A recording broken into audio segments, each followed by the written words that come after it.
1369 یک نقطه عطف در فوتبال ایران به حساب میاد. روزی که ایران پس از یک دهه ناکامی یک بار دیگه قهرمانی را جشن گرفت. قهرمانی بازی‌های آسیایی پکن. پس از قهرمانی‌های پیاپی در آسیا و حضور در جام جهانی 78 آرژانتین و بازی‌های المپیک، افت فوتبال ایران شروع شد. ناکامی‌های پیاپی در مرحله نیمه نهایی جام ملت‌های 1980، 1984 و 1988 و غیبت طولانی مدت در جام‌های جهانی و المپیک ایران رو از سطح اول فوتبال آسیا دور کرد. اما در پکن ایران یک بار دیگه به پا خواست. تیمی که عازم پکن شد با تیم سال 1988 دهداری تفاوت زیادی داشت. چند تا از بازیکنایی که در زمان دهداری از تیم ملی استعفا داده بودند برگشتند و هدایت تیم به علی پروین سپرده شد. ایران کار خود رو در چین با برد 3-0 مالزی با هتریک پیوز شروع کرد.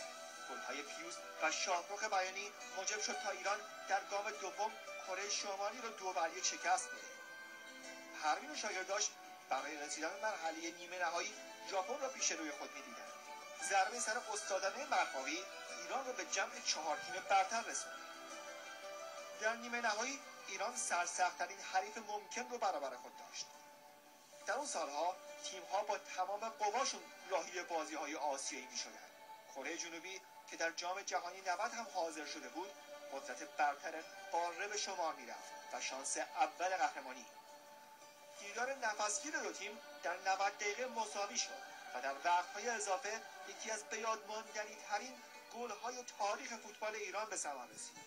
گل زیبای مرحوم سیروس قایقران ایران رو به فینال برد.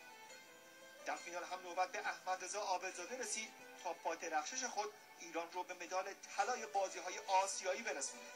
اون قهرمانی فوتبال ایران رو دوباره زنده کرد. قهرمانی‌های استقلال و پرسپولیس و پاس در آسیا رو باید پیامد قهرمانی پکن دونست. تیمی طلایی که دوباره ایران رو در بام آسیا قرار داد و باعث آشتی دوباره مردم با فوتبال شد.